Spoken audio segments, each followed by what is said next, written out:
And here is a chart of Factom, FCT. I'm using the Poloniex price feed. And I think I had covered this in the past, but maybe we can do a quick update. So I have a clean chart, unmarked, unlabeled, and that's quite often the way I like it. It allows me to have maybe some additional aha moments that I may not have had previously. So let's do some counts first.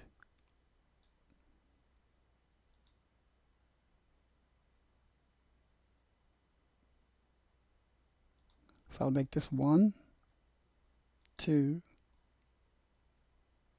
3, 4, 5.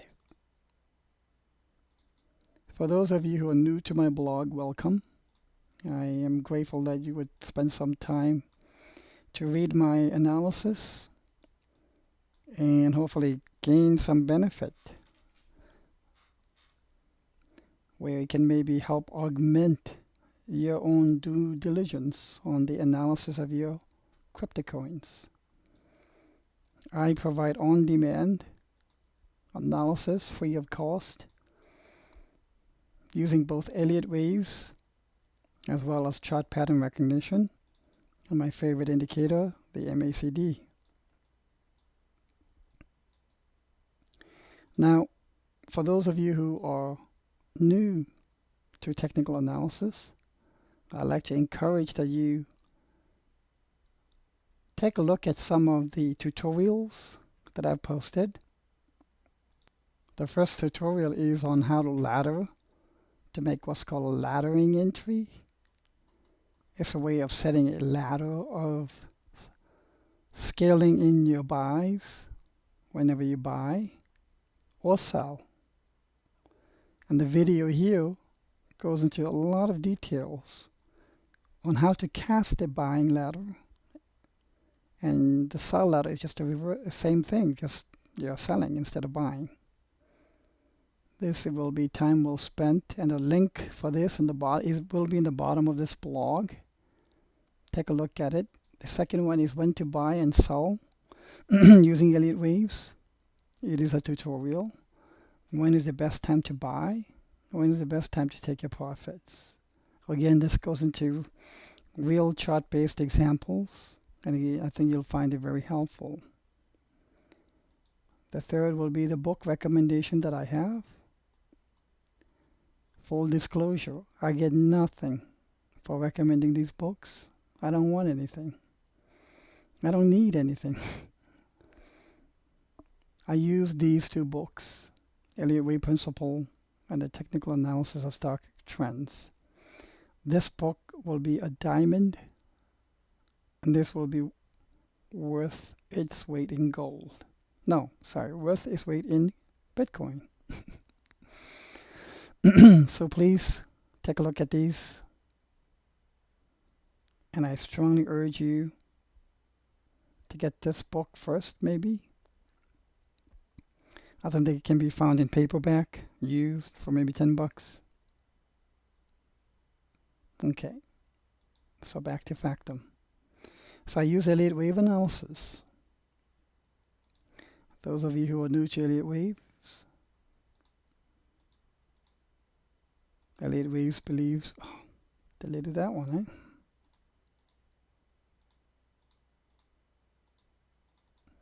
Elliott Waves believes that sentiment drives the prices.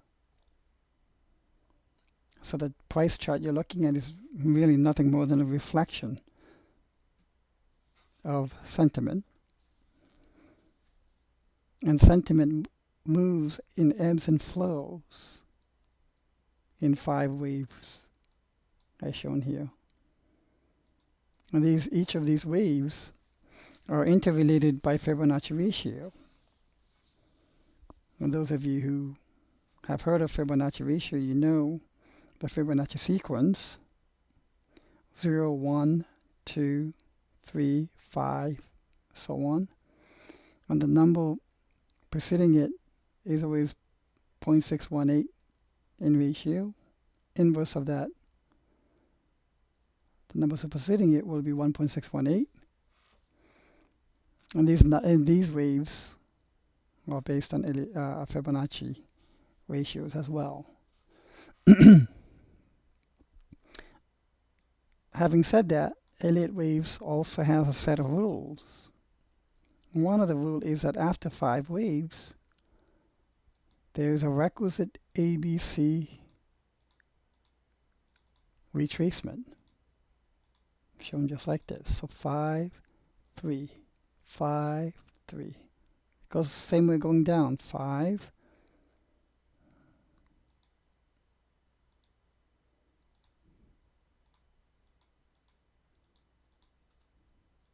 goes same way going downwards. So I have 5 waves down. That means I have to have a 3-wave retracement.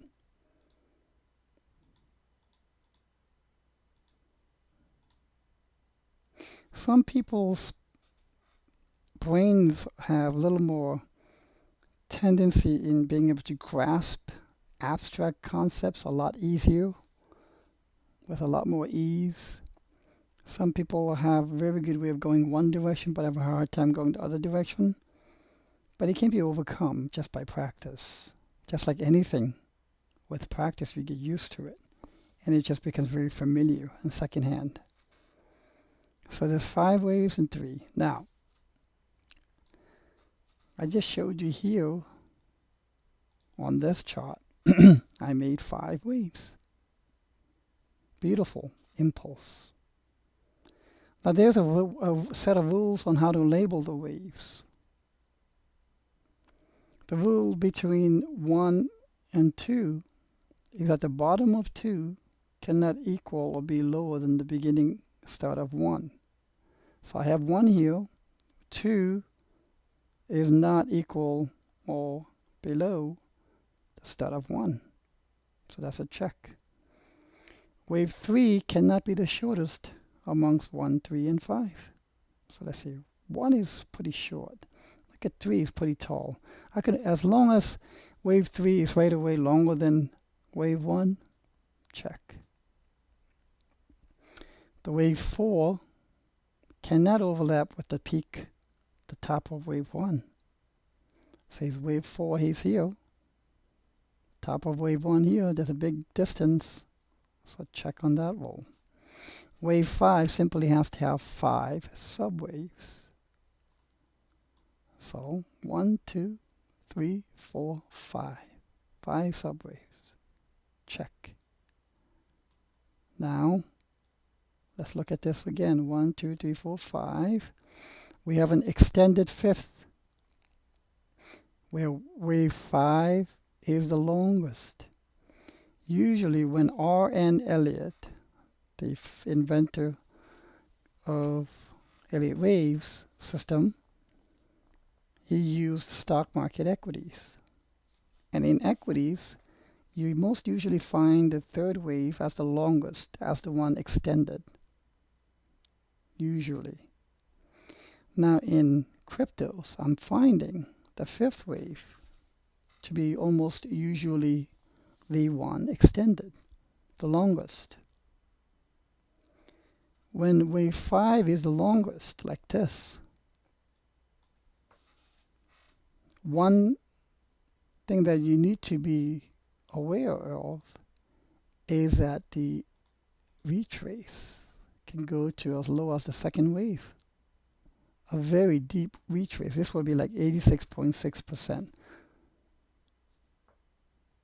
to 0.78 retrace. Sure enough, with this fifth wave extended, look how deep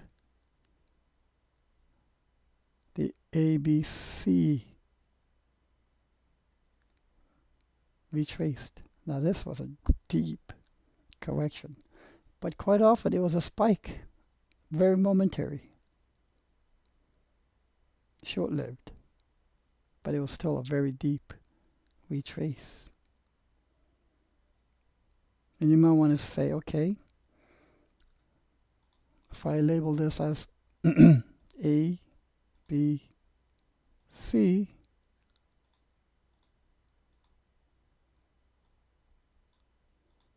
Then what do I do next? Well, in one of the tutorials you'll find out when is the best time to make an entry. When is the best time to buy something? And in that tutorial I say it is usually at the very end of an ABC correction, right here. Now when it's so brief and momentary and spiky, that's impossible. You can't ladder into this. It's almost instantaneous. But now that you know that ABC is in, you can start laddering in here. And what do I mean by laddering? By laddering, if I wanted to buy 1,000 Factom coins, I would use local support and resistance and buy maybe 100 here.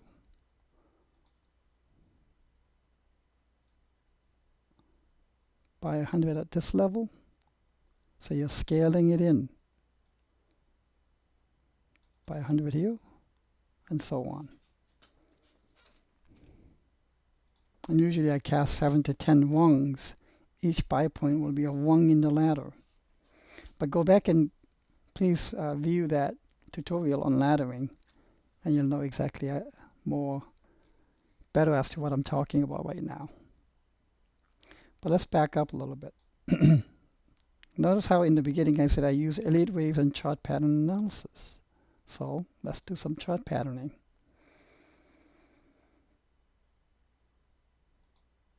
So here I'm going to draw a freehand,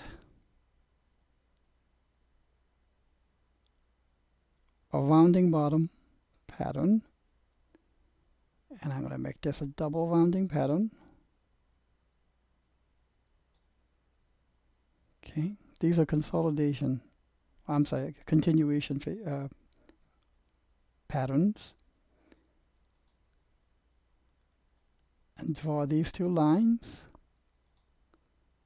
to give what's called a cup and a handle pattern. And these are very powerful, very bullish patterns. Once it breaks out, you get this. This is what I want Steam to be doing. This is kind of almost over here what we've seen with Zen coin already. And this is what I want Library coin with its cup and handles to start doing.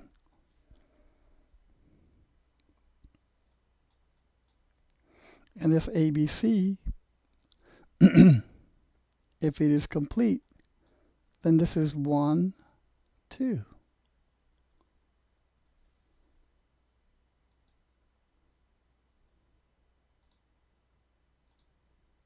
One, 2, 3, 4, 5. And I know a lot of people asking, how the hell do you know to put wave 3 here, wave 4 then, wave 5 there? I'll put up a tutorial video on that. It's pretty easy actually. There is an interrelationship where if wave 3 is the longest, wave 1 and 5 is about the same. And that's what I've done here. And you might be thinking, okay, how do you know how long to make wave 3? Wave 3 is 1.61 to 2.61 times the length of wave 1 usually. So if I superimpose by eyeballing wave 1 here, I got about 1.78, approximately. It's 1.618 of wave 1. Now you can take a ruler and I can measure here. Here is the line. Better yet, sorry, you should draw a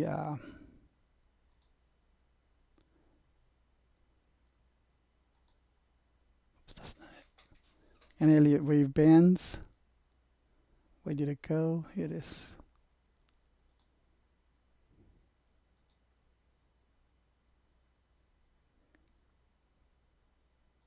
Okay, here's one.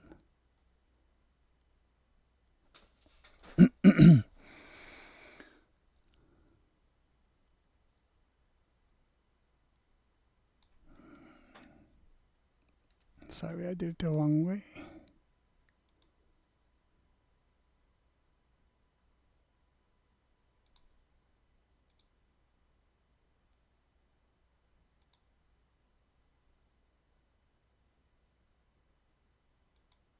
Okay, so this is 1.618 will be that long.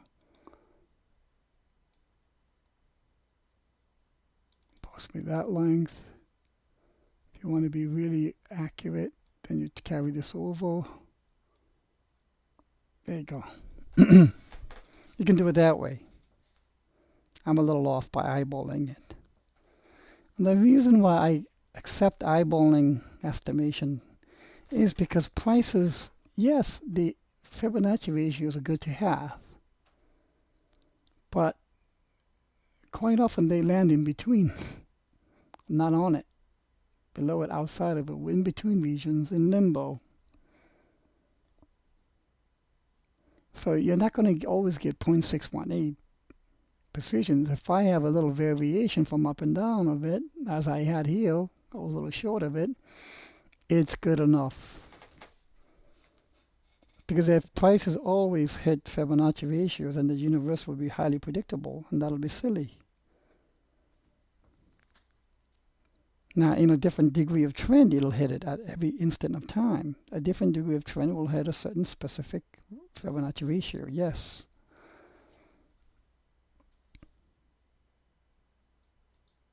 But I'll do another tutorial video where I'll show the guidelines on how these waves are interrelated by Fibonacci and how to know when wave 5 is about the same as wave 4. If it's not same, it's 0.618 of wave 1 or 1.0 equal to it. A lot of those ratios. Now, how do I know whether I'm going to put wave 4 here? Well, I'm going to subdivide wave 5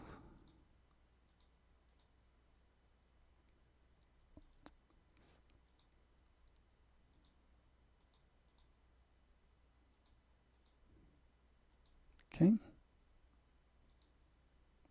So these are the subwaves of wave 5. And wave 4 goes as low, usually as low as the prior wave 4 of a less degree. So I should bring down this a little more. But clearly, in reality, wave 4 could be up here too. So it really doesn't matter. It's not going to hit those Fibonacci ratios. As long as you're within a variance of it, you should be fine. So that's a quick snippet introduction of how I place the waves. I'm gonna move this here for a little bit.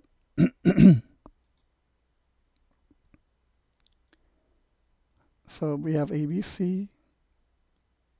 Let's do some more additional patterns. I'm going to draw lines here.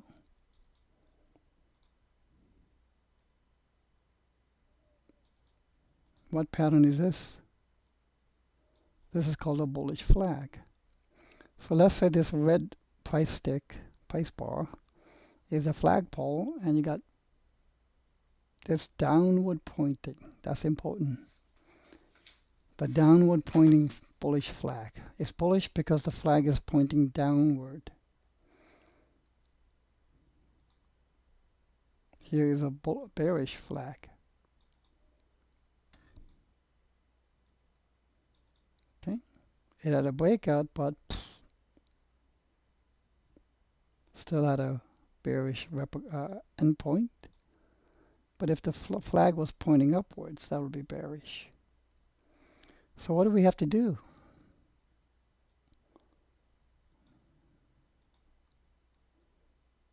We need to look for a breakout. Price has touched the bottom, gone back in. Oh, I want to explain one more thing. When it pierces the bottom and comes right back in, that's called a bullish wick. And this bullish wick is its way of getting rid of all of the weak hands. When they see that it breaks a support line, they're going to panic and they're going to sell. because they're going to think, oh my God, we're going to go back to here again. So they're going to sell. They might even have a stop down there. Then get stopped out. Whereas in fact they should be putting a stop at the bottom of, very bottom of 4, a little below it. And this is bullish indication too. So you got a bullish flag with a bullish wick. Can't get better than that. Does that guarantee that you're going to make this is going to happen? Hell no. There are no guarantees in technical analysis. There are only probabilities. Remember, Elliott waves and the chart pattern recognition, what it really does is identifies all the possibilities, narrow it down to a handful of probabilities, and you select the top 3. The first one being your primary price pathway. And that's exactly what I'm doing here. And for me, if 1 is done, 2 is done, guess what's next? 3 is next. Could this bounce back around here a little more? Absolutely. This flag can get extended.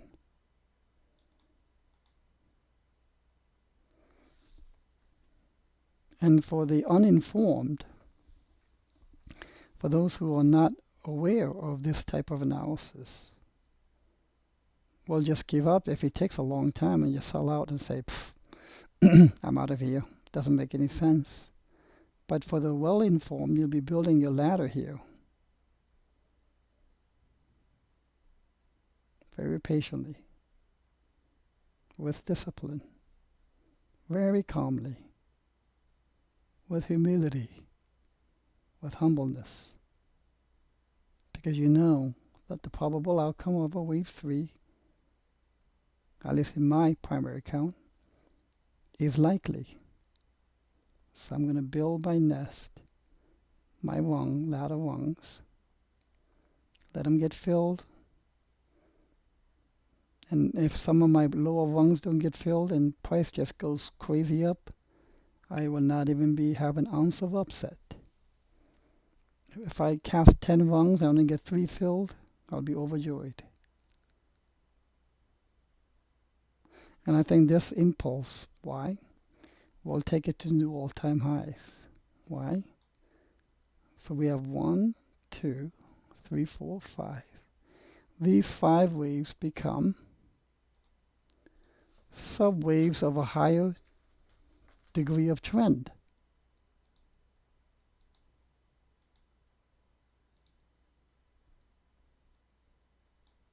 Okay, let me get rid of these examples, because I need to shrink down the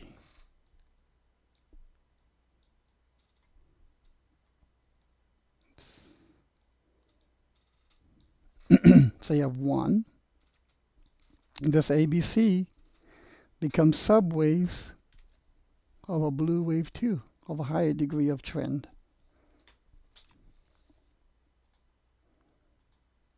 And even in this degree of trend, you've got a wave 3 coming.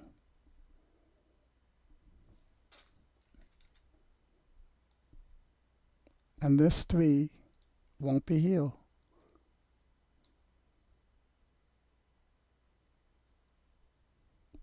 Notice I'm now measuring the eyeballing the length of 1, blue wave 1, making it 1.16, approximately here.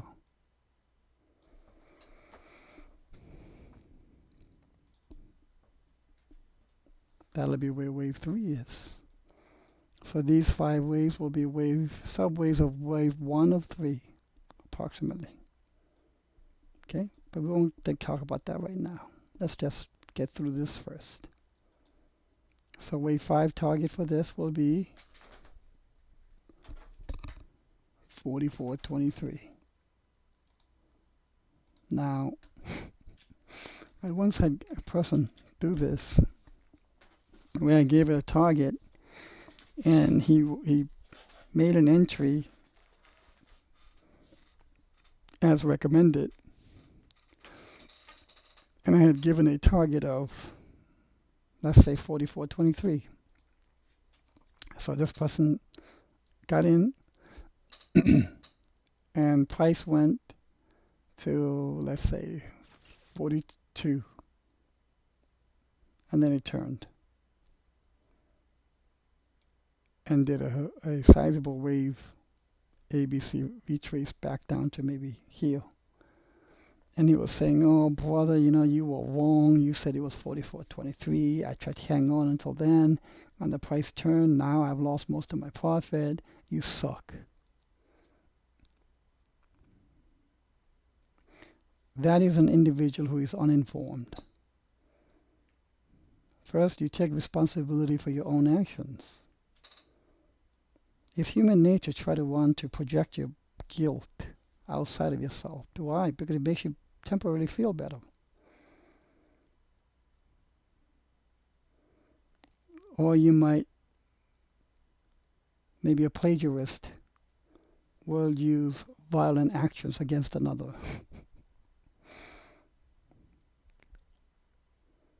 Okay? I mean, room full of, I didn't name anyone in that article that I put out. It's a plagiarism article. No names were given. But someone came out swinging his bat with all of his downvotes, ready to fire like a machine gun. Immediately defensive.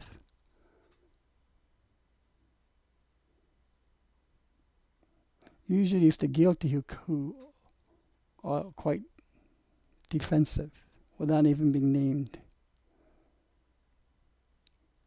That is an uninformed individual. And in the example I'm giving you here, the 44.23, when someone said it didn't hit, so it's your fault that I've lost my money, my profits are mostly gone, it's very silly. So, when I give a target like this, it means you take your profit. Once you're profitable, the number one action you have to do is protect your profits. What do you do with that? You use stops. If he had a stop, he would have been stopped out, still at a good profitability. And I'll do another video on how to set stops also. But there's so many ways of doing it. Okay, so 44.23, that'll represent about 215% profits. That should do it for Factom. I hope this is helpful, and I hope it made sense to you. And if you have any questions, please don't hesitate to let me know. And at the same time, I wish you massive, massive profits.